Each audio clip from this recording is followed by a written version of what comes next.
the HomeTech Podcast for Friday, May 2nd. From Sarasota, Florida, I'm Seth Johnson. From Reynoldsburg, Ohio, I'm TJ Huddleston.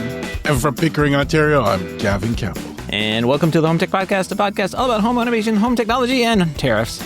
Tariffs again.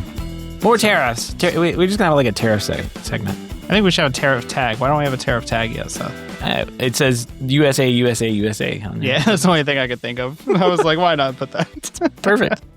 What else are you going to put? Is. Yeah. This is an interesting story. Wise paid $255,000 on tariffs for $167,000 worth of goods. Well, that's no fun. That's a lot of money. And Wise products have always been super cheap. So, like, what is this going to do for Wise, right? Because this obviously isn't sustainable. They can do this for a little bit while they burn some investor cash or whatever they have stockpiled up. But this is not a sustainable business model in the long run. So prices are 100% going to go up, and they're going to double. I don't see how they're not going to double. It says they'll probably be out within 60 days. So another 2 months. Ugh. Yeah. Fun. And then the other story we ran across here was that, what was it? The smart grill is $50 more. This Brisket Zelos 450 smart grill is increased in price by $50 due to newly imposed tariffs. So I didn't know there were grill tariffs, but evidently there are. I didn't even know that this was a thing. And it's got AI built into it. So can't the AI figure out how to get around the tariffs? So this is like a Traeger type grill, like one with a little box on the side that burns the pellets. Yeah, I don't know if I have any. I mean, I guess I'm good with the meter, right? Because the meter seems to work good enough. And I don't need a $500 grill that is going to be outdated soon. It's like a smoker thing. Yeah. It's got a little, like, it can do smoking. It's got little wood chip things. It looks normal, though, right? I mean, it doesn't look like a technology device, which is nice. Right. It looks like an actual smoker grill thing. So yeah. Nobody would think any different if they saw this, at least. Yeah, probably not. Other than the screen on the side of it, it's probably a dead giveaway. But yeah, what's interesting? I haven't heard of this brand, but I know there's a lot of other Brisket. Yeah. What a great name. Yeah. AI-powered cooking automation. That's what I need. Can it put the stuff in the grill though as well? Because that's my problem. Is like taking the stuff and then putting it in the thing. Why would they solve that problem? No, nobody asked them to do that. So it doesn't burn the brisket, basically. Anyway, yeah, that's fun times. We have a quasi-tariff related conversation in our projects today from me, but we've got it's been quiet for a couple of weeks, and I guess everybody was saving their stories for this week. So we've got quite a few HomeTech headlines. What do you guys say we jump in? Let's do it. All right, we got a new Yale lock. It's the Yale Assure Lock 2 Touch with Z-Wave. It's priced at $279 for now. Integrates seamlessly with ADT Plus security systems and enables users to unlock doors and disarm the security system using their fingerprint. Pretty cool. That's a pretty cool idea. Like, I like this. Like, I'm pretty sure you could put this together with something like, say, Home Assistant or even Control4, but to directly integrate with like an ADT Plus security system, just walking with it's the brand name Yale Lock. Pretty good idea. I like it. Makes it easy for a lot more people. Yeah, this is honestly, I wish Alarm.com had the same support for Google products. Because there's certain Google products that I would like to use natively within the Alarm.com ecosystem, but I can't. The main one being security cameras. But it would be cool to have this functionality as well in the ecosystem. You can do this off the shelf with Home Assistant and different products like the Ubiquiti Pro Doorbell, which has the fingerprint sensor. It's a little slow from what I've heard, but still a reality, and it's still something you can do. So it's cool to see this kind of stuff come to different ecosystems, especially something that like normal people can use. Yeah, normal people aren't going to, one, they're not going to install the Ubiquiti Doorbell. No. Two, they're not going to... You're not normal, Gavin, sorry. Sorry, Gavin. Oh. Two, they're not going to go through the process of setting up that Ubiquiti integration and registering fingerprints and all that. Like this is definitely something that's obtainable by most people. And the fact that it's like an ADT thing makes it a lot more... It's technology and doing like cool stuff that's reachable for a lot more people, I guess. So I wish they implemented technology that, like didn't even need a fingerprint. Like when you have stuff in your hand, the last thing you really want to do is, take off your gloves to register your fingerprint, et cetera, right? So I kind of wish like, can't we get around to the auto unlocking or something like that? As I walk up to the door. You're asking too much, I think. Oh, okay. I'm not normal. Sorry. All right. So I just realized something funny. You know what's funny about this whole ADT thing? So Google invested, what was it, $650 million or $450 million? Sorry about that. Into ADT, and this is obviously what came out of that, right? They were able to get Google products into ADT homes and make the integration works and everything like that. Google bought Nest for $3.2 billion, and they've done nothing with it. Well, they've shut down some thermostats. I mean, that's the news this week. Not very good at the automation space at the moment, Google. Yeah, the Nest thing kind of like bounced around over the years. I mean, that's another story. I was going to get to it. Google is shutting down the first generation, second generation, Nest devices, something like that. In Europe, was it? Or was it everywhere? I thought it was everywhere. There was something about Europe, though. I can't remember. I think they were pulling out of Europe because it was too... Yeah, that sounds legit. Yeah. They're just basically discontinuing the European model and not going to do another release on it. So. Yeah. Doesn't make sense. I mean, this is Google. I hate to say it. Like, the people who probably bought the first original Nest Learning Thermostat probably weren't really thinking that Google would come along, snap the company up for $3 billion, and then not just sit there and not do anything. Yeah, and then cancel their, delete their, support for the thermostat 10 years later. I guess, honestly, what's a thermostat got to do? That takes so much thought behind it. I mean, I guess they have to update things for security issues and stuff, but at some point in time, they need to be able to transition these products into either working locally or just being regular old dumb thermostats. I don't know. Well, the thermostats still work as thermostats from what I understand. They're just not going to have app support anymore. I don't see the big deal. It's been 11 years since the Gen 1 came out and 10 years since Gen 2 came out. And Gen 1 support stopped about 6 years ago, if I remember correctly. So it's been basically discontinued for a while now.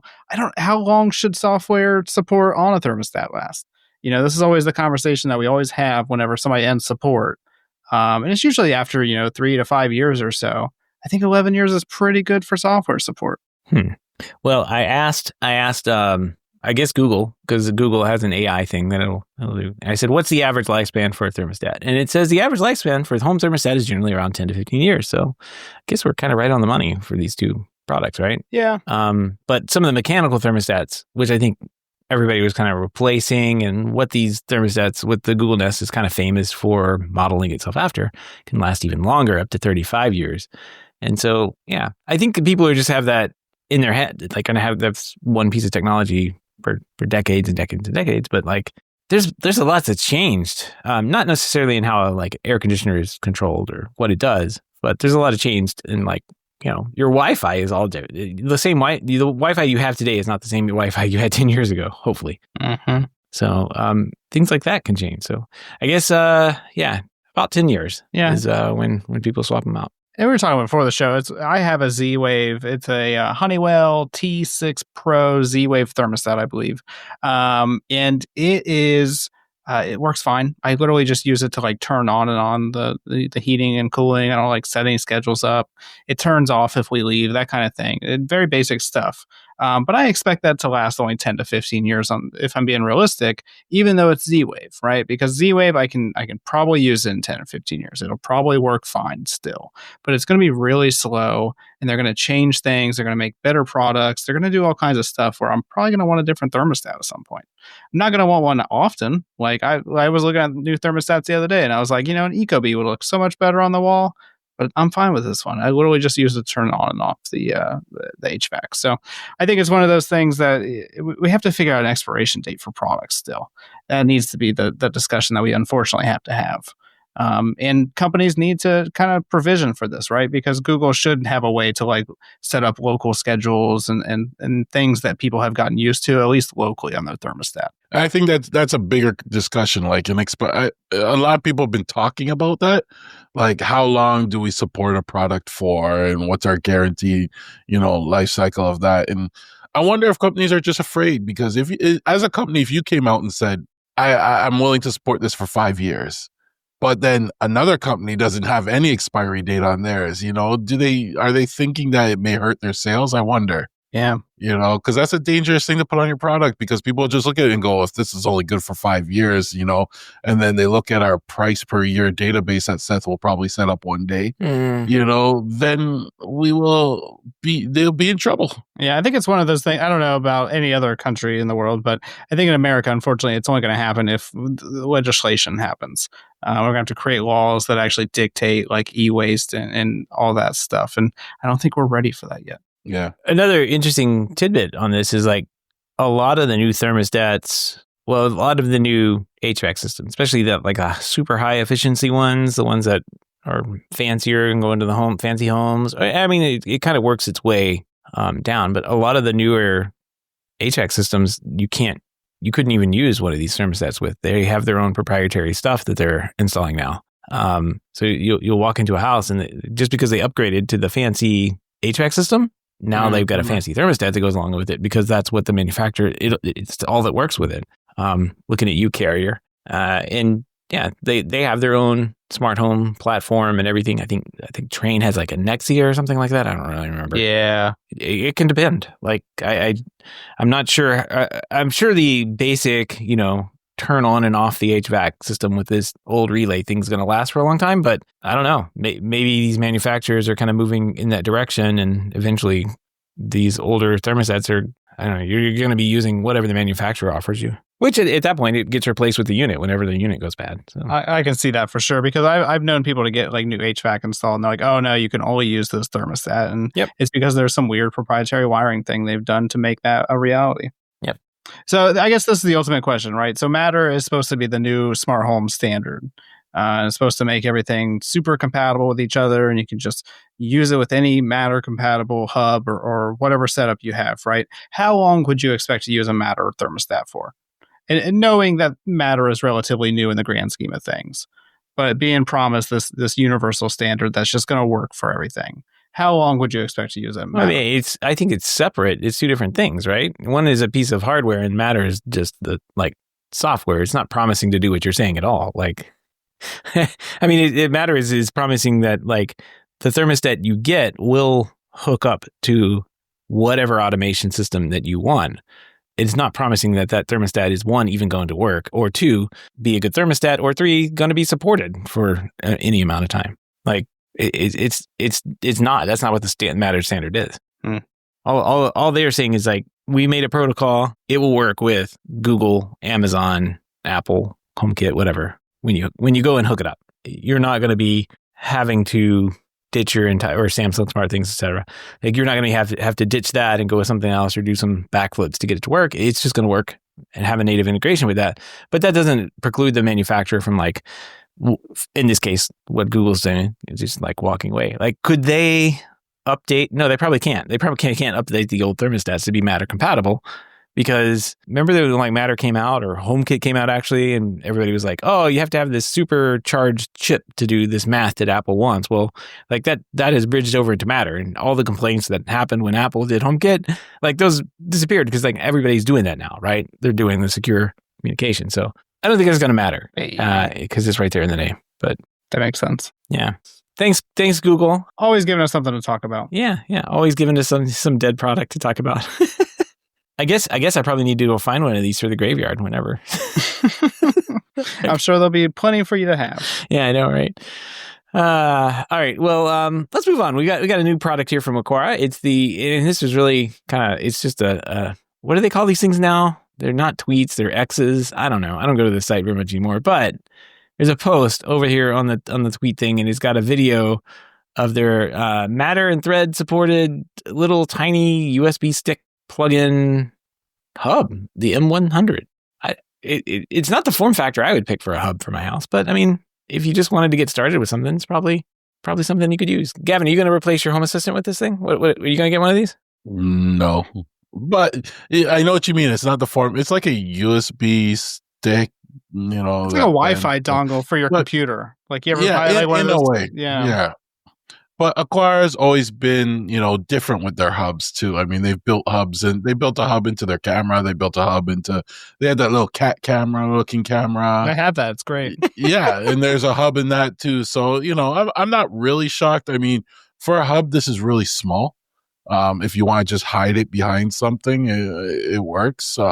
You know what's funny is that they're you know those like all those little square Apple chargers that we still have left over that you can't use to even charge an Apple phone anymore because they're just like so underpowered. Plug this into it. Yeah, that's in their little video here. They're plugging it right into there. So like I've got at least 5 or 6 sitting over on the table next to me. I'm like, I usually just throw them away, but you know, if I had an Aqara hub, could reuse that. No e-waste. You can install these everywhere. Yeah. Oh, and they're plugging it into a plug, one of those plugs that has a USB thing in it. Oh, yeah. I've always been fascinated by these. I've never actually had a use case for one. I think it'd be perfect for like maybe an older person or somebody in an apartment. Because like an older person you're going to install some automation for, like they don't need to know this thing exists. You could just plug it in somewhere random. Yeah. And then for an apartment, like you maybe don't have access to like hardwiring your internet or something like that. So the form factor is interesting. If you use one, you should let us know why you use it. Yeah. Why'd you pick it? Because there's all kinds of options out there. So I'm wondering why this one specifically or why this form factor, I guess. All right, let's move on. We've got some lighting news here. Wiz has a new TV light sync box that is priced a little bit lower than the Philips Hue system one. It is the, let's see, what's this thing called? The Wiz HDMI sync box. It will be available next month in 2 models for 55 to 65 inch screens, priced at $89, and another one for $75 to $85. 75 to 85 inch screens for $109. And that's significantly less than Philips Hue system, which costs, I guess it starts at $250 and requires other additional purchases.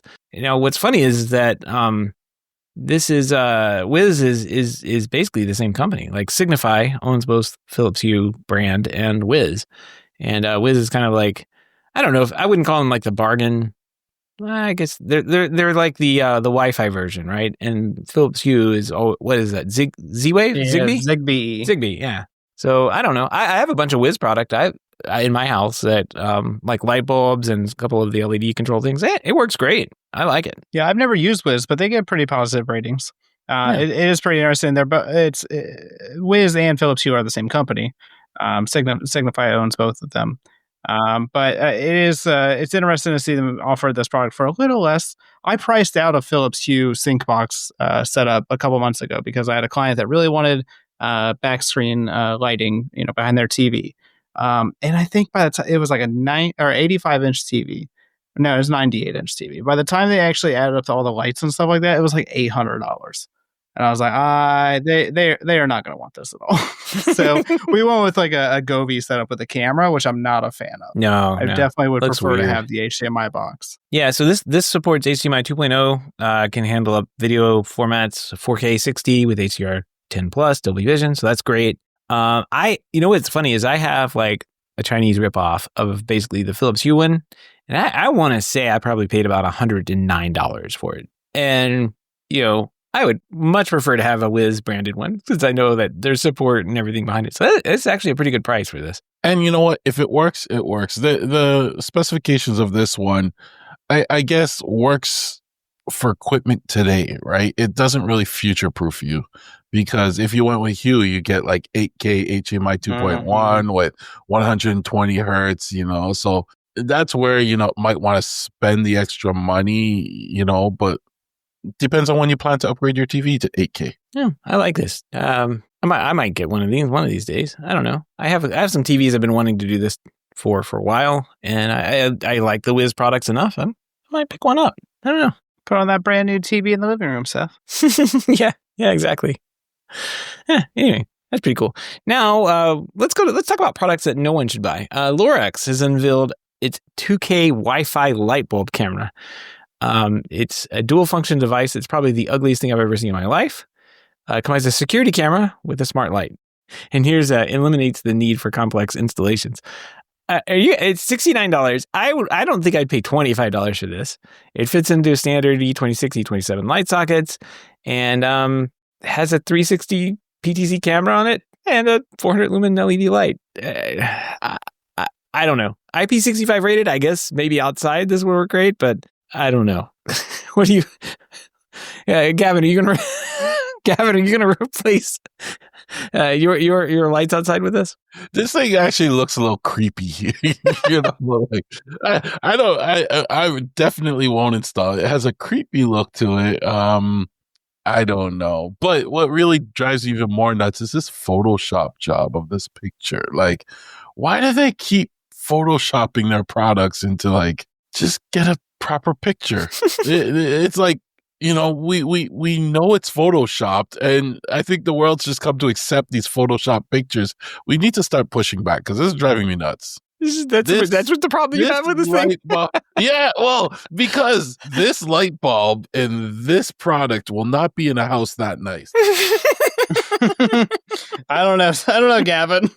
Oh my gosh. Yeah, I will say, I don't know, this may be the cover art for the show this week, but this is the strangest product I've ever seen. I don't know. Have you never seen these before?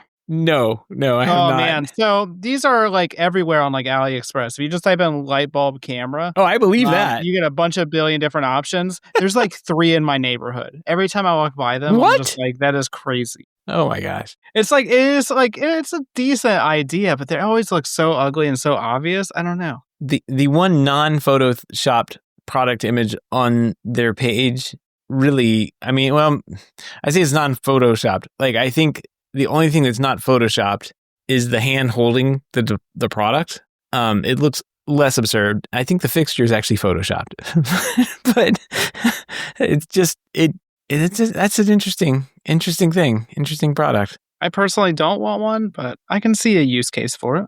It's kind of like floodlight cameras. Okay, don't compare this to floodlight cameras. I'm sorry. It's basically a floodlight camera in a smaller form, Gavin. No, you could have put 2 of these in your floodlight. I mean, how awesome would that be? Then you have 3 cameras everywhere. Dual PTZ cameras, yeah. Yeah. Oh, that would be even creepier, especially when they start twisting and turning in different directions, No, do not compare the floodlight cameras have a need. It's basically, you didn't want to run a new wire. You had a floodlight outlet there. Floodlight camera's perfect. They cover. That's what this is. No, this is creepy.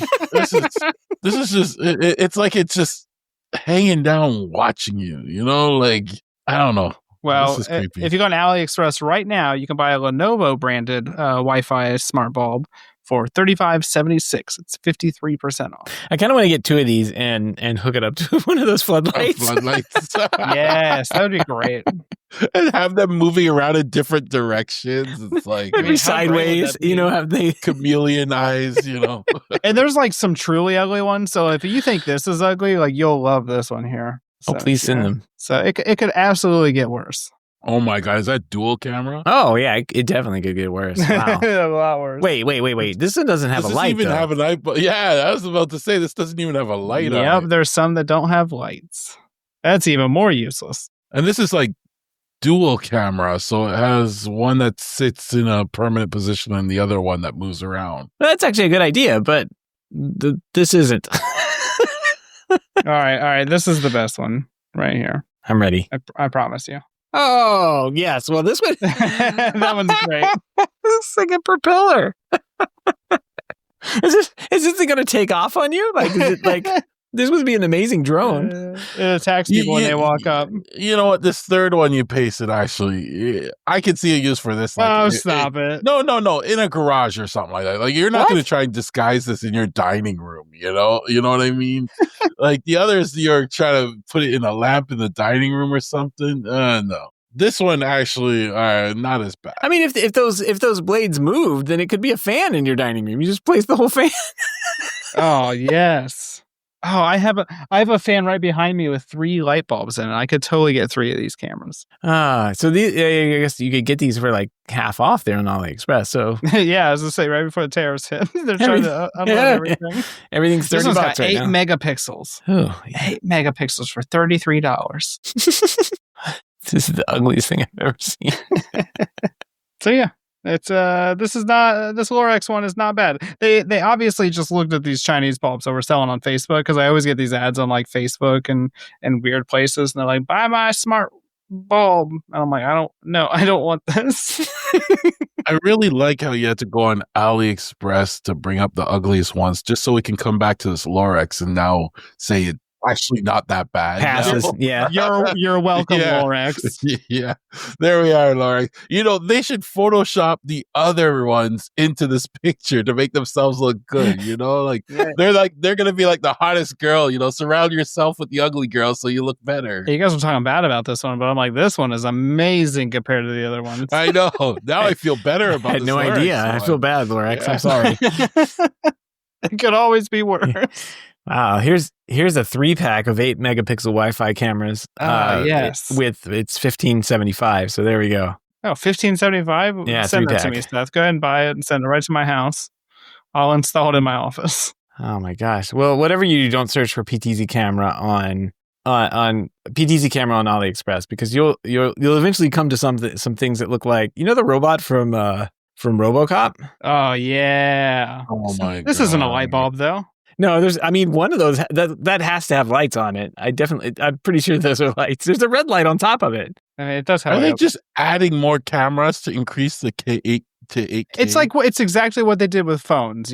Phones got to a point they're just like, throw 2 more cameras on there. Why not? Yeah, why not? That's what security cameras are now. It's like, 4 cameras on this. We should. I was hoping to find a fan pan tilt zoom camera with a fan built on it, but that's what came up. So if anybody knows of a PTZ camera with a fan built in, please let us know. Feedback at HomeTech.fm. All right, we got to move on. We got so much stuff here going on. Aqara has a new climate sensor, the W100. This is also not really announced anywhere, but over on X. So go check it out. It's got dual protocol features with Matter and Zigbee. Has lab grade accuracy, according to this. For humidity and temperature readings.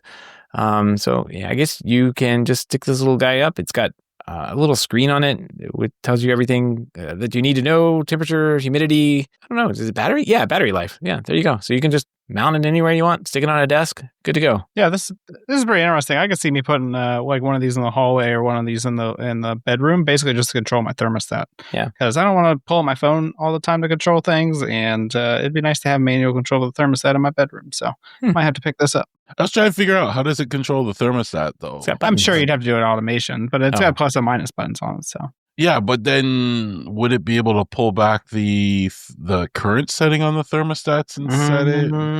You know what I mean? Like, if you just want it warmer, you just press the button to make it warmer. Yeah, but you wouldn't know what you're at then. You eventually will. I was curious about that. I know the buttons can be programmed, and I was thinking automations, but then I was also curious how it's getting back the information. There must be something in there I wasn't sure about. I couldn't find the information though. We'll have to look it up in the MQTT database. But I do like the fact that they're releasing their products with both Matter and Zigbee support. I kind of like that, because you're not locked into Matter. You don't have to choose one or the other. You get both, right? Yeah. So you can choose one or the other. Choices. Always love choices. Yeah, I love choices. All right, we got one more new product here from Roku. Speaking of security cameras, they've added 2 new security cameras to their Roku smart home product lineup, I guess. They're both battery-powered security cameras. They've got a Roku battery camera and the Roku battery camera plus. Standard model can operate up to 6 months on a single charge, and the plus version up to 2 years of battery life. Both models support an optional solar panel for continuous power, and you get 1080p video, color night vision, motion detection, customizable schedules. You can modify all the feeds over on your Roku smart home app, over on the web, or directly on Roku TVs. Why though?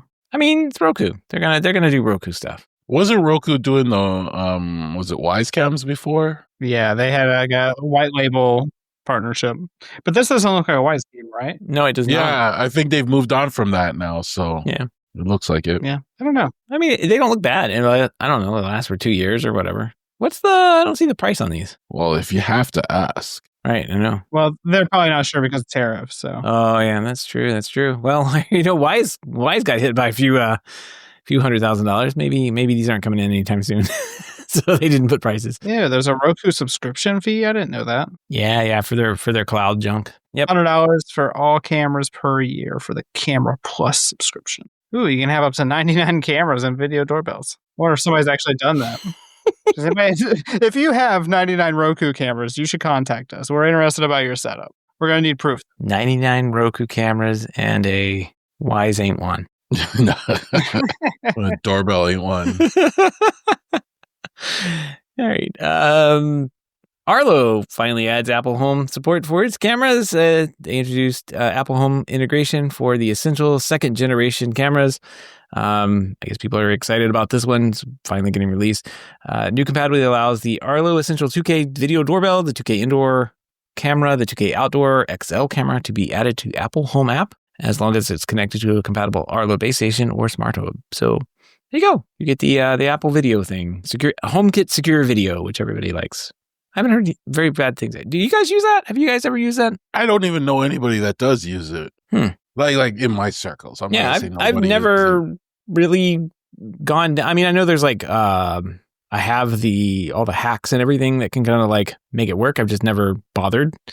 But I don't know. I hear decent things about it. I always heard good things about it, but I never really heard anyone that stuck with it, really. Right. We're talking about HomeKit secure video or HomeKit video? Yeah. I tried it with the Aqara camera, and I really didn't understand it because it didn't seem like you could record like continuously with it still. It was still just motion events. And I was like, I want continuous recording. So I don't know if that was an Aqara limitation or not, but I think it's a HomeKit limitation. I'm going to give an unpopular opinion, but it feels like a lot, people are kind of falling off the whole HomeKit stuff, right? It's falling behind a bit. It doesn't help that Apple has given the Nest treatment, right? Exactly. Basically, just like they've not really done anything with the platform for so long now. Yeah, and it's been slow and steady, but I just find like even like HomeKit YouTubers and stuff I follow and stuff like that, they've been switching over. Even they've been dabbling in other things like Home Assistant and stuff now, right? I think you have to. You have to be able to get your other devices back into HomeKit so they can continue using their HomeKit setup. I'm just gonna say the only really good thing I've heard about HomeKit is people really love their interface. There you go. Right, in the Home app and when they put it on the tablets and the dashboards and stuff like that, they really like that. But I mean, other than that, I want my Home Assistant to look like HomeKit with the same amount of effort. Yeah, like just because I think it's a good universal like user interface. Yeah, exactly. For HomeKit, it's still a daily driver for me. I use it to open and close curtains, turn on and off lights, yell at Siri to do something, say good morning, and it kicks off the good morning scene. I don't really need it to do much more than that. I think for basic dumb home interface, like it works. Like I don't see me. There's only one thing I have to do right now. I launched the Home Assistant app because on the dashboard there's some lights for a room that I can turn off, pretty much like right at the top. And I I don't customize anything, so there's like entities and everything everywhere. I don't even know what's going on, but that's the only thing I launched the Home Assistant app for. I don't interact with that app. I don't really care that it's there. It's a glue app for me, but the interface to my house, pretty much not Control4, not Home Assistant, not SwitchBot. It's just the Apple HomeKit interface. And if it shows up there, then my wife can interact with it. She complains to me when like something gets disconnected or crashes, and she can't press the button on her phone to turn off the the light in the bathroom or something at night. So that's I don't know like if I need it to be like 100% up to date with everything and bleeding edge. Like I'm kind of happy where it is. Doesn't have to advance anymore for me. I mean, so why haven't you migrated those 4 lights that you launched the Home Assistant on over to yet? Just because I haven't. It's a good question, Gavin. We'll revisit this next year. Yeah. I'm pretty sure I have the HomeKit thing turned on in Home Assistant, but when I did, there were like 5,000 devices that got added to HomeKit, and I'm like, oh man, why did I do this? So I think I just need to go check that box and hit save on Home Assistant, and it'll push them over. But I haven't done it yet. Also, one other reason: it's 4 lights in a room, and Home Assistant doesn't have a nice way of turning 4 lights on and off. You have to make a light group in YAML. No, you could do a group in user interface. How? Yeah, you could do. You go under helpers, settings, under devices, helpers. Yeah, and you could create a group in there and put all 4 lights in it, and it will create one device that controls all 4 lights. Settings, devices, helpers. Come on, Seth. I didn't know that. I've been editing my YAML. You know I don't touch YAML, and I have all kinds of groups. You could have just asked. All right. Well, I didn't know helpers were there to help me. So I'll look into that. But that's probably also why I haven't done it, because then I don't want the 4 random. So it's like it's 4 whiz bulbs plugged into a fan light, right? And I don't want those to. I want them to just turn on and off at the same time. So do it. Right now, I just use the room switch and turn everything off in that room, because at the top you get a little room switch on the dashboard, and that's what I use. Easy peasy. Anyway, check back in that in like 3 months. Yeah, it might be done. Not. All right. Just pay gas. You'll be fine. One more thing here. We got Eve has joined Works with Home Assistant program. It brings a bunch of suite of Matter-enabled devices that emphasize local control and privacy over into the Home Assistant ecosystem. Yay! Eve is known for high-quality smart home products, aligning with the Matter standard and everything. Like, this is great news. This is great news for Home Assistant people, because I have 1, maybe 2 Eve devices. I know the little sensor I have. I think there's another sensor somewhere in the house. Like, one of those things I don't ever have to think about. Like, it's pretty good products. So good for them. Good for them.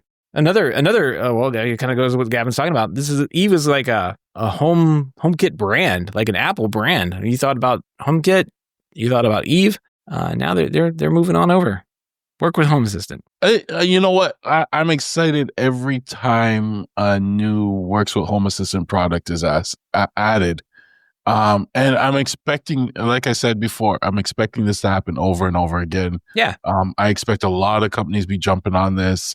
And yeah, it's a good thing for the scene. You know what I should do? I know one of these days I might, is take that Eve little sensor thing that I have and, Works with Home Assistant it over into Home Assistant rather than, I guess it's in HomeKit right now. I don't know. It's probably in a HomeKit, but hey, it's a good little sensor. I think I've only had to replace the battery on it once, and it's the one that tells me if the door opened, and the door was just opening and closing, and it's 9:41. So she's up late. They all look like pretty nice devices. I've just never had a reason to buy one yet. Yeah. Little pricier. Yeah. They look nice though. They look like quality and not very cheap. Hopefully they look like that in real life. No, they do. They do. All right. Well, all the links and topics we discussed tonight can be found over on our show notes over to HomeTech.fm/526. All right. We got some mailbags here. We've got this from Dale 3H. He said, just listen to the most recent episode and the HomeSeer ZNet G8 immediately came to mind when Gavin asked about network connected Z-Wave interfaces. HomeSeer is certified on the Works with Home Assistant program, so you shouldn't need any hackery to get it working. It also supports the Sonoff ZB Dongle E adapter to add Zigbee support to it. So, Gavin, what do you think about that? HomeSeer. I have to say, I just want to say thank you to all the listeners that actually answered my call. No, I got multiple. Even Justin over at Apollo reached out, and he pointed me towards Tube ZB. So what I've done is I've taken the recommendation. I've reached out to the companies. And I have them sending me some devices, and I'm gonna test with them and report back on my findings. You're gonna showdown a Z-Wave showdown. No, I'm not gonna really compare them to each other because I see differences between each of them, right? But I'll do a little review of them. The plan is if we could get PoE controllers, we could place them anywhere in the house in a way, centralized in the house. And it would make things easier. Right now, mine are sitting in the middle of my basement ceiling, but I have a really long USB cable to it, right? I'd like to get rid of that USB cable because there's some restrictions around length and stuff like that. It does give me a little problem here and there. But this will be interesting to see. And I'm going to do some reviews once the products come in and share it with the listeners, because I actually know a few listeners are very interested in this too. Now this ZNet thing isn't PoE. They have a PoE version, I think. Do they? Yeah, there's a PoE version, I believe. If it wasn't, it does have Ethernet. So you can I have some Raspberry Pi things, and they make these little PoE adapter things that have it breaks out the power and turns 5 volts or whatever it needs, and breaks out the line as well. So you have that option, I guess. That's what I'm saying. If it didn't have, I don't see a PoE version. Maybe there is one. It's not on this page. But the Home Stereo one, it was nice because they also have like support. The one I was looking at had the 800 yeah. series chip, and you can network more than one together to give you even more range. Like there are a bunch of options. So we'll see. Cool. All right, pick of the week. I have this. I'm gonna share this with you guys inside the hub there. When the other night we were sitting around the table and we hear bzzz, and we're like, oh no, what was that? And then bzzz, and then the explosion sound, and never a good thing when you hear those two things combined. And I then my wife was like, oh, there are people saying that such and such neighborhood, which is right next to ours, is out of power. And I looked out the back window, and in the sunset, I could see smoke rising. So I'm like, oh yeah, something has certainly gone down. So let me share these pictures with you. I can't find Slack for some reason. What is going on? Yeah. There was an entire like telephone pole on fire. And what's odd is that telephone pole is not made out of wood. It's made out of concrete. And those are very thick, large electrical wires, I guess, that feed the neighborhood or parts of the neighborhood that come down off of it. And they must have gotten too hot. They caught on fire. So, yeah. Oopsies indeed. They're working in this neighborhood to put the power underground. So that would be like the feeder that goes into something. Mm-hmm. And I'm guessing something didn't work right. Wow. just my scientific opinion. But I've in our neighborhood, I've heard transformers blow. It's happened more than once. Mm-hmm. And I remember I was outside and I heard, it was loud. And it took down, part of the neighborhood and everything like that, but it didn't have a fire. That's what this sounded like. It sounded like that transformer pop sound, but it happened more than one time, like a few times, and I could see smoke starting, in the distance. So something definitely caught on fire there. And I just kind of was drove around, took a picture from a distance. You can see people in that picture kind of like standing there looking at it. But yeah, I didn't. They had the entire street shut down and everything. But look at those wires are huge, thick wires, like massive wires. I don't even know what gauge those would be. I don't envy anybody who has to work on something like that. It's not anything I want to be anywhere near. Anything I can die doing, I'm not a fan of.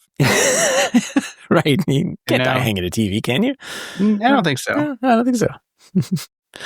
All right. Well, any feedback, comments, questions, great ideas for show or pick of the weeks, give us a shout. Email address is feedback@HomeTech.fm, or you can visit HomeTech.fm/feedback and fill out the online form. All right, project updates. But first, in Home Assistant news, we have Home Assistant Community Day. Yay! Woo! Never even heard of this, but you guys are both involved in Home Assistant Community Day, which turns out to be May 24th, right? So in about a month. Yep. And what's going on, Gavin? You're going to one, right, in Toronto? I don't even know what this day's for. Like, to be honest, I just. What are you guys gonna do? What's going on? I have no idea. I just heard Home Assistant Community Day and register, and I saw a Toronto location pop up, and I was the first to register. I saw another location. Wait, how is this not a cult? That's what I want to know.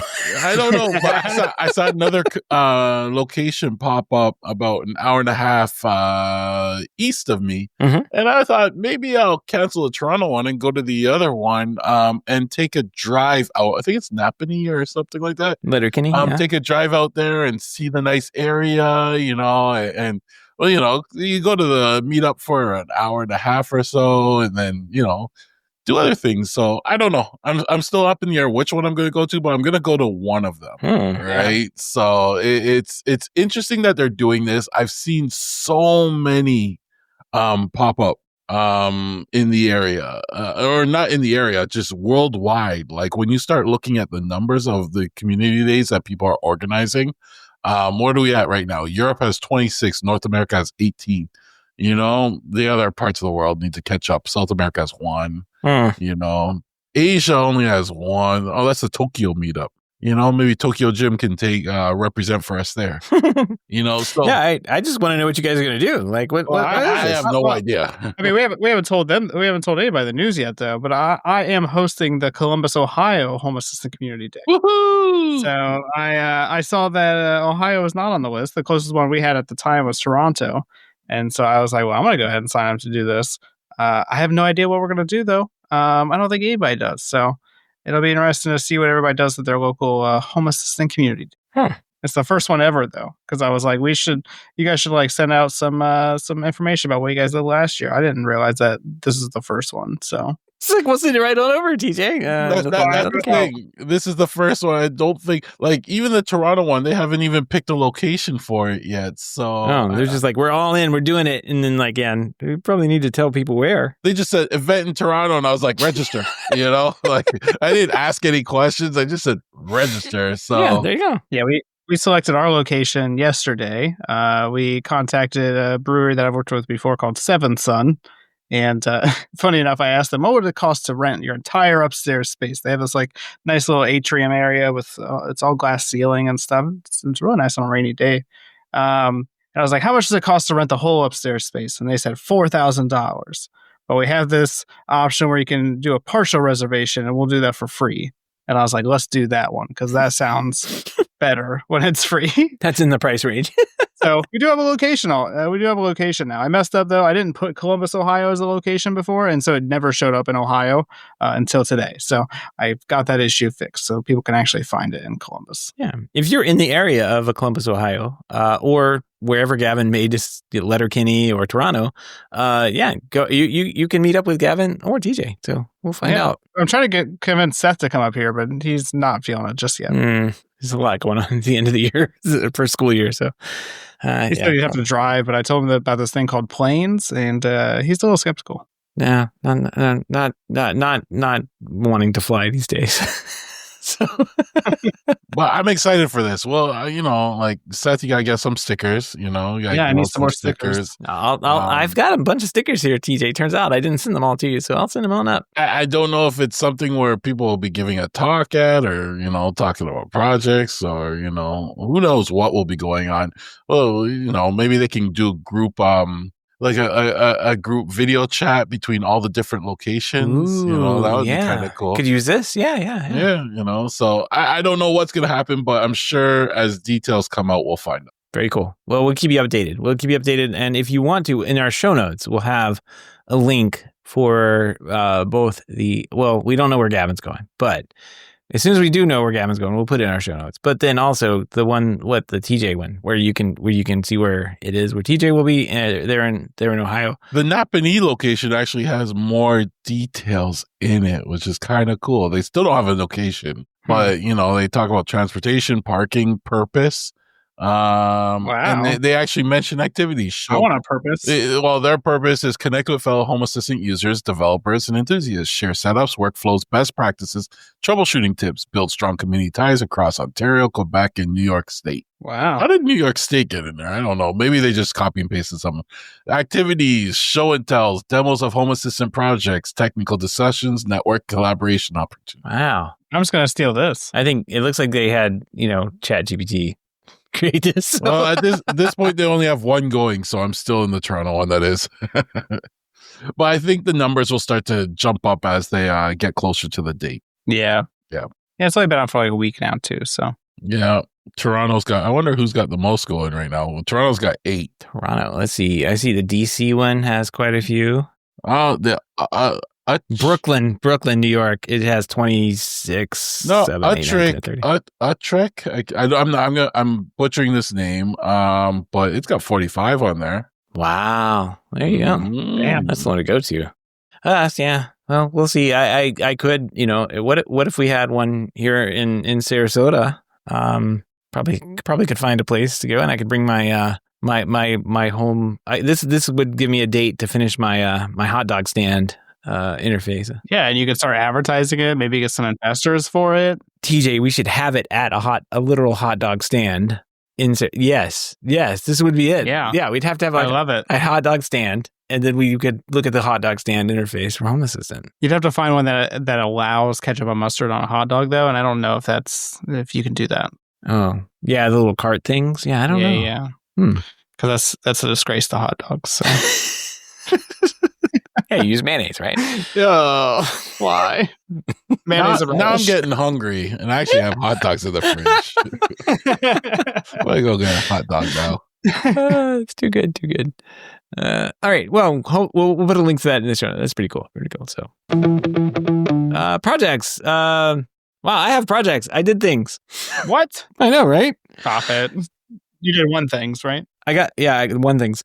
I got a notification that I was getting a delivery on, it was FedEx, CJ, and this is funny. You'll think this is funny. I got a delivery that I was going to get a FedEx delivery on Sunday. I'm like, oh yeah. What lie is this? This is a lie. I don't know why they always say that. Well, it turns out FedEx does deliver things on Sunday. Wow. You got the one guy that actually wanted to do his job. I guess so. And I had no idea it was coming. I've been ordering things for a couple of jobs here and there, and it's just like random stuff. But I'm like, what the heck?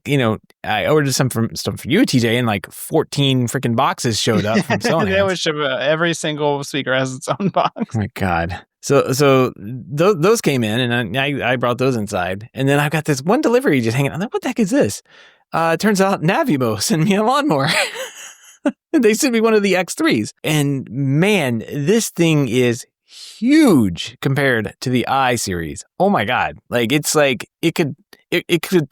would consume the I series if you let it. Like it's scary looking when this thing's driving around. But this may come from a little bit of feedback I was going on earlier, and I was like, yeah, the I series is like it just kind of fails. It doesn't really like I have a big hill in the back of my yard, and it just kind of gets stuck, right? Like it just can't do it. But this one, which I'm naming Big Bertha, because oh my God, this thing's it's wide, it's huge, it's heavy. Like I could barely lift the thing. The FedEx guy was like, "What's in that?" Like this massive box. What you like to know? It's like a mini fridge, I think. This thing is massive, and I, faithfully took it out of the box for you guys, and got it kind of hooked up and started running. And I ran it down the hill, did a quick map of like, I don't know, a few hundred square feet of yard, and then hit go and left. And when I came back, it only got stuck once. I checked in on it while I was gone, and I just hit clear accept, or I don't know, it was like clear and go, and it just went to town, went back mowing. I don't know why I thought it was stuck, but it got unstuck and went about its merry way. I am going to have to kind of like tweak it a little bit. I think since the hill is so steep, it kind of gets stuck like going up and down the hill, and it for whatever reason picked the direction that I wanted to mow was like directly up and down. And I don't know if you've noticed, like on the maps you can change like which direction it mows, and it will alternate so you don't get ruts or anything. Mm-hmm. So I just selected the routes that weren't like up and down. So maybe it'll do better if that's the case. But I'll have to play with that tomorrow, and maybe add some more of the yard in. But so far so good. It was actually able to conquer the hill and drive up and down the thing. So it looks like it has some beefier tires. Are the tires like much better? Yes, TJ. Like everything is massive. It looks nice. You even got a display on it. I mean, it looks fancy. It does. Yeah, it's got like a pixel LED display on it.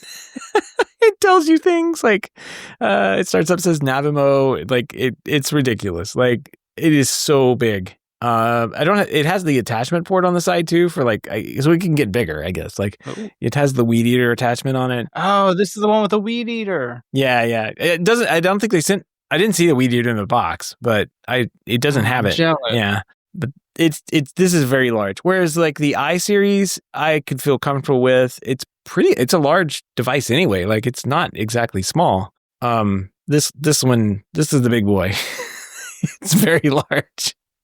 But it's getting the job done. So I'm gonna, since I let the grass go so bad down on that hill, I was just like, let's see what it can do, and send it on its way. That's what I did when I first got mine too. It was like, make sure you mow your grass before using the robot lawnmower. And I was like, heck no, we're gonna see what this baby can do. Yeah, I've done that before. I mean, you kind of the way the grass is now because of the floods we had, it killed a bunch of it, and then so I've got like a bunch of the water that came down was either, I don't know, polluted or salt water or something. Yeah, probably salt water. Killed a bunch of the grass. Everybody's grass got killed, so it's not just me. Yeah, you can see there in the picture that I sent. It's a pretty steep hill, and it managed to get it done. So nice. So far, so good. I'll do more of a deep dive over the next couple weeks and see how it works compared to the I series.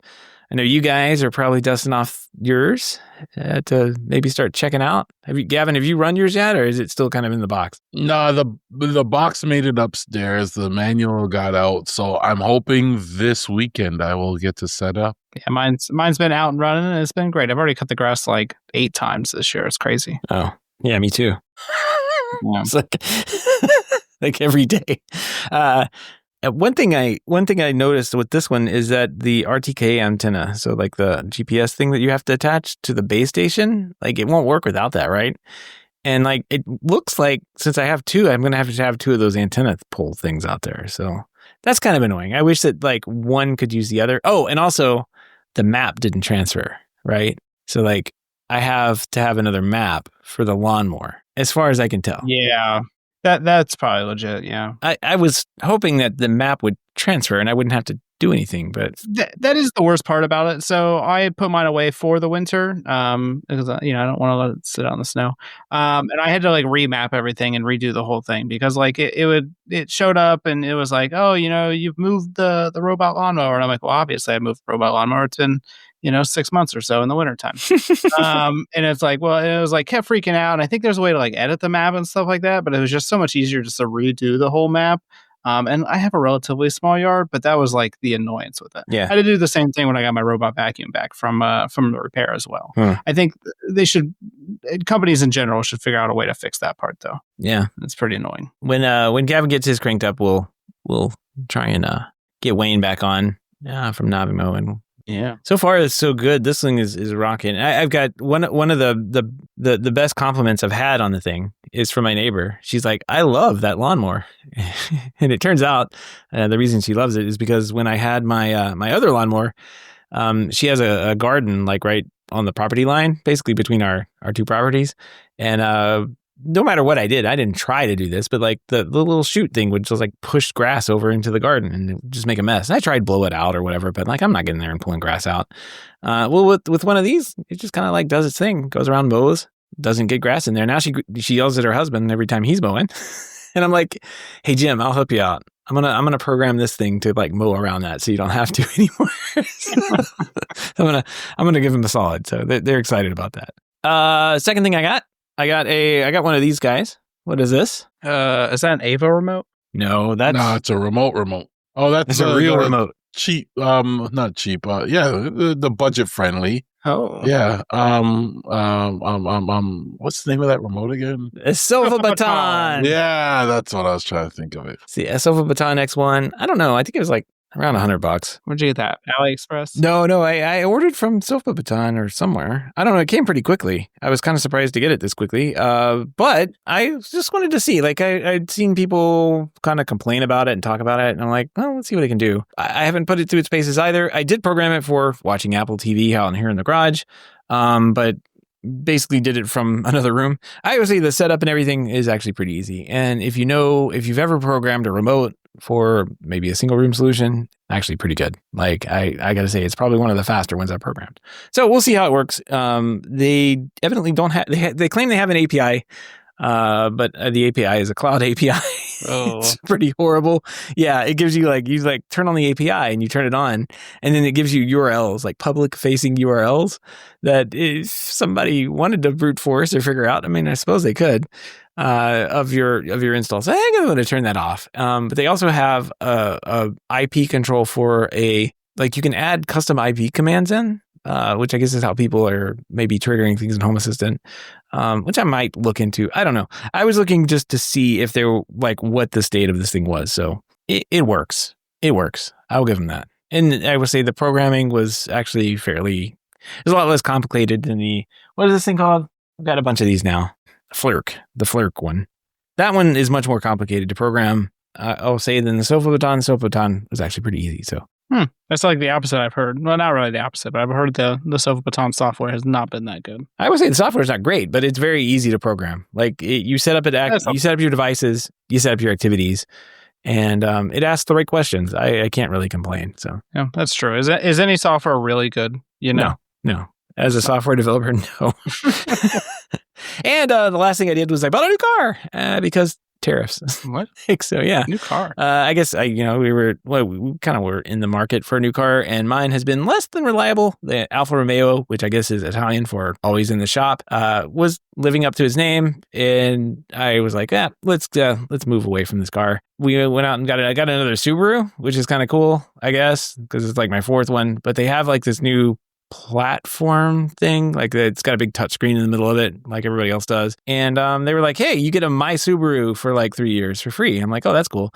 And immediately what I do, I'm like, I wonder if they get a Home Assistant for this. And guess what? They do. So like I haven't really looked into it too much. I can pretty much lock my doors and check my gas levels if I want to. Oh, and I can get a graph, of course, because if you need a graph of your gas levels going down throughout the week, Home Assistant is a perfect place for that. So, wait, which car did you get? I got the Outback, Subaru Outback. Oh, Subaru. Did not get the turbo version. I got a good price on it though. Can't complain. Did you get rid of a couple of your cars then? Because I think you had like a car that was like broken down, you weren't doing anything with, and then yes, there was like another car that you had, but it wasn't good. Well, no, I had a 2007 Rabbit that we inherited. Yeah. That I wasn't doing anything with. So yeah, sold that one.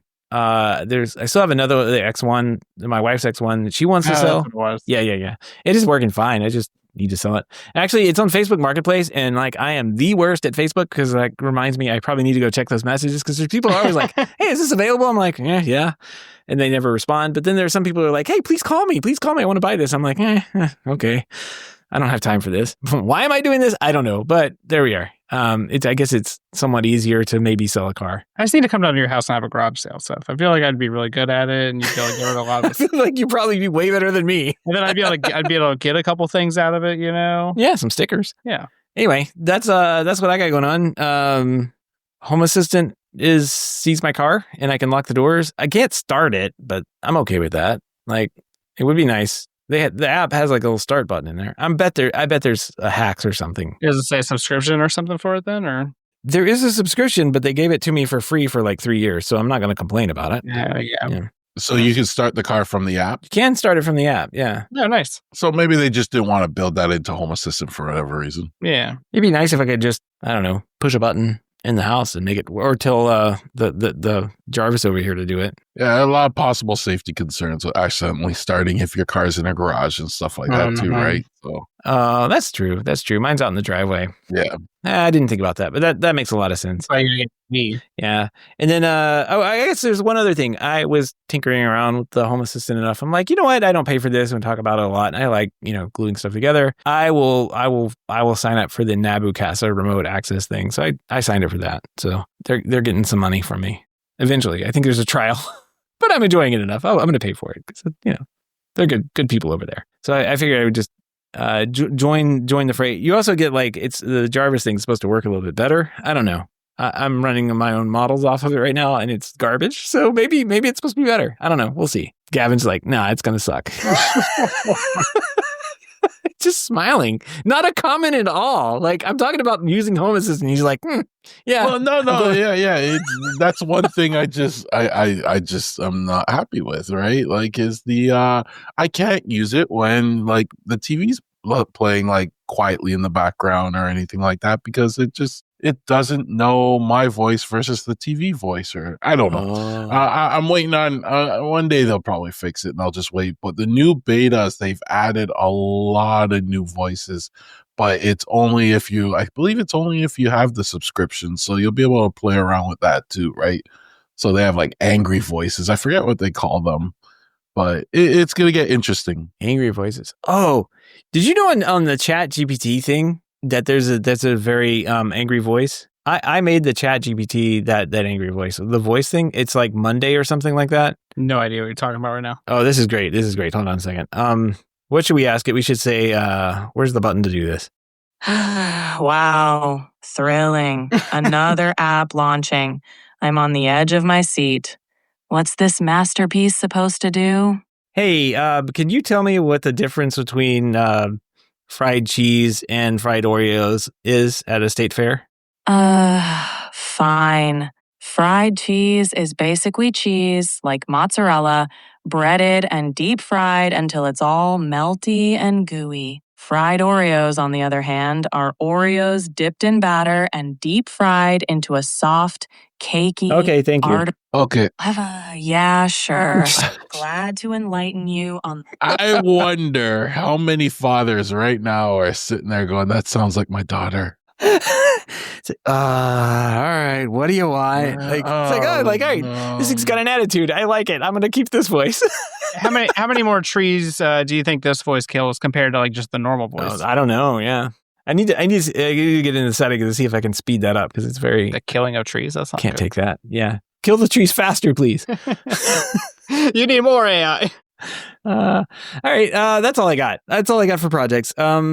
Gavin, you don't have any projects on the board. What's up? I'm actually shocked. Like, this is a rare occurrence where you actually have like a lot of projects, and me. Yeah, what's going on? Yeah, it's been a quiet week for me. So I'm just gonna pass it over to TJ. You know, let's just enjoy this. Let's just. Hey, I could talk about Home Assistant beta that was just released, but I'm not gonna I'll wait till the finals release. It looks pretty good, pretty exciting. So Crazy. you know, well, let's just enjoy this moment and pass it over to TJ. I think we can enjoy it. Let's touch on it a little bit ago. The Home Assistant Community Day. I've signed up to host the Columbus, Ohio one. So if you're in Central Ohio or anywhere, I guess around Ohio, there's probably going to be one in Cleveland and Cincinnati too, maybe. But if you're in Ohio and you like Home Assistant, you should come check us out. We're going to be at a brewery. It's going to be right across from a food hall as well. It's a Bud Dairy food hall. So, I mean, there's plenty of good food options, even a Jamaican spot, Gavin. So if you're trying to come down, maybe have some Jamaican food, a little beer or something like that, that's a good spot to do Worth that. a drive. Yeah, I don't know about that. But yeah, so we're doing that. That'll be at the end of the month.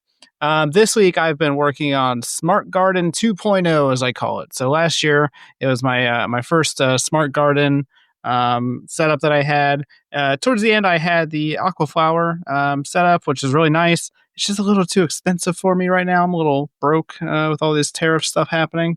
And so I've been trying to value engineer another solution and really just figure out what I actually need, right? Because for me, I thought I needed all these different zones and stuff like that. And I do in some capacity.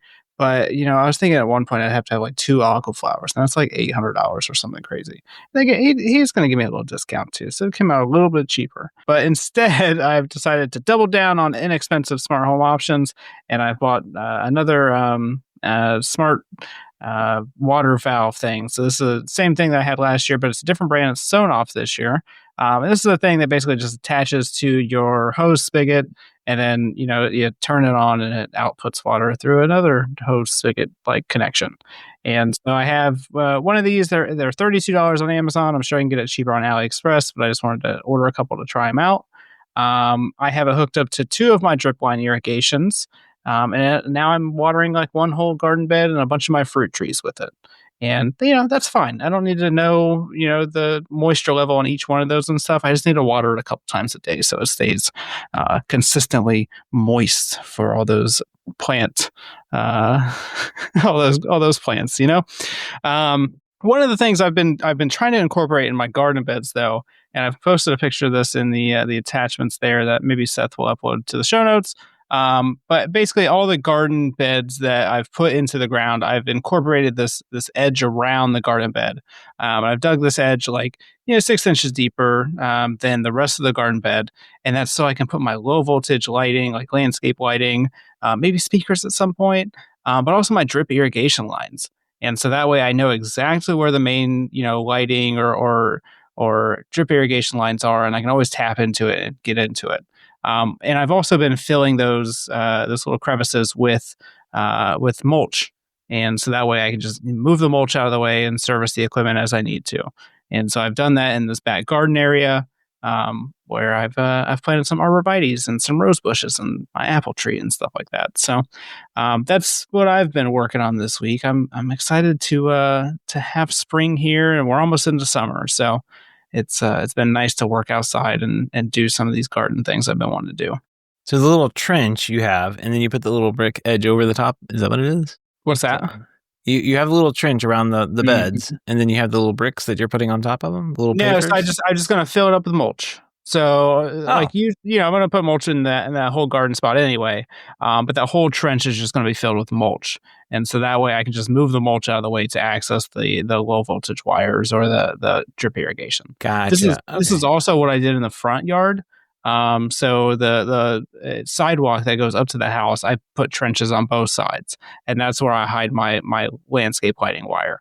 And so that way, if I ever need to work on it, I know exactly where it's at. Because the problem with a lot when you do landscape lighting or drip irrigation and stuff like that, and you bury it, you don't always know where you buried it. You have an idea of where you put it at, but at least this consistently, like I know where it's going to be at.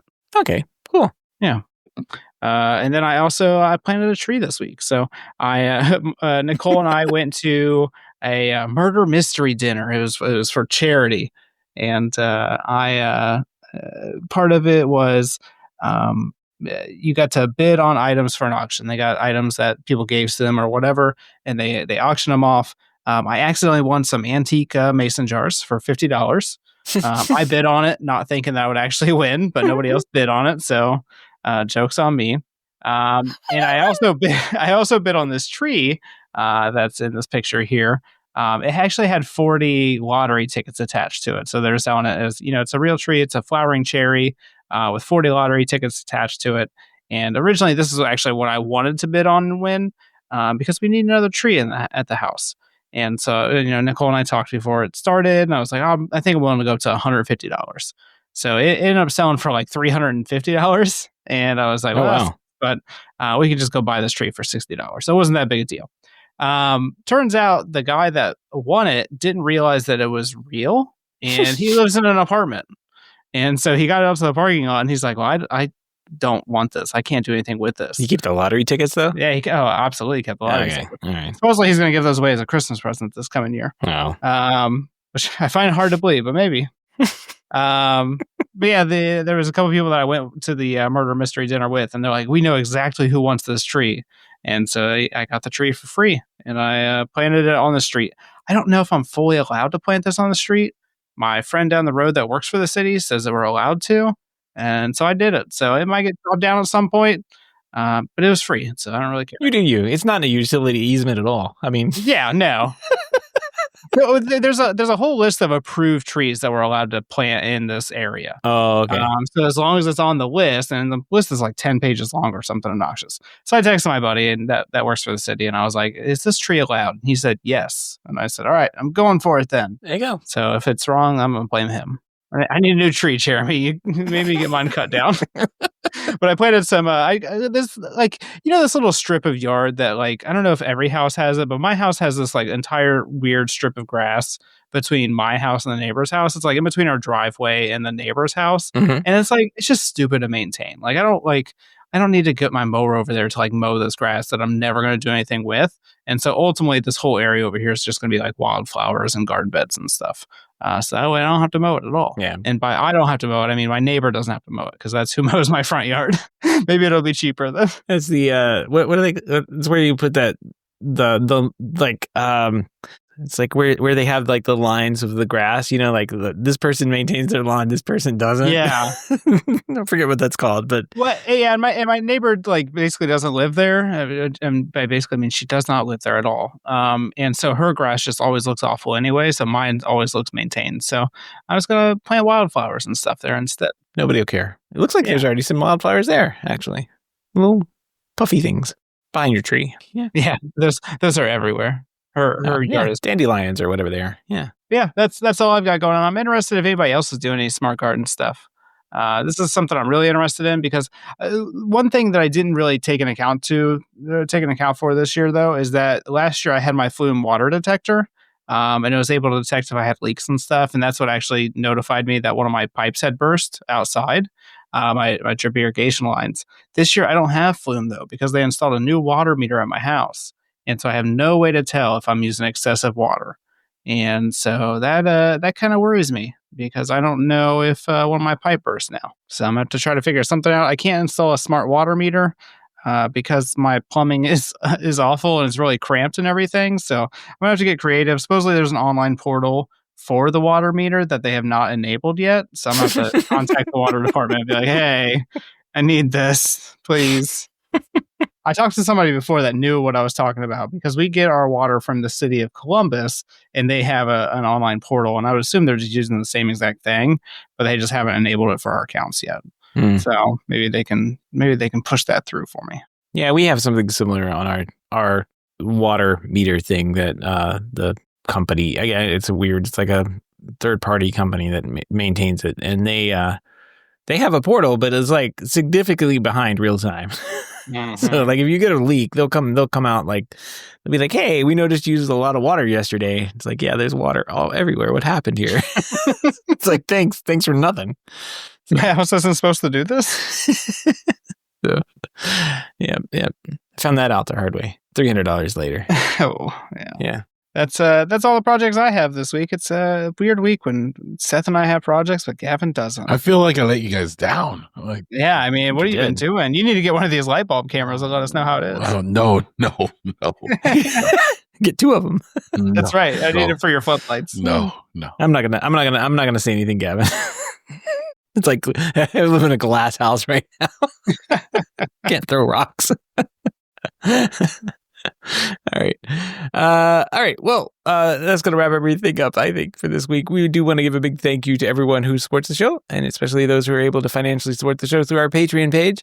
If you don't know about the Patreon page, head on over to HomeTech.fm/support to learn how you can support HomeTech for as little as $1 a month. Any pledge over $5 a month, and these are all tariff-free numbers, guys. Don't even worry about tariffs. We're not even going to account for that.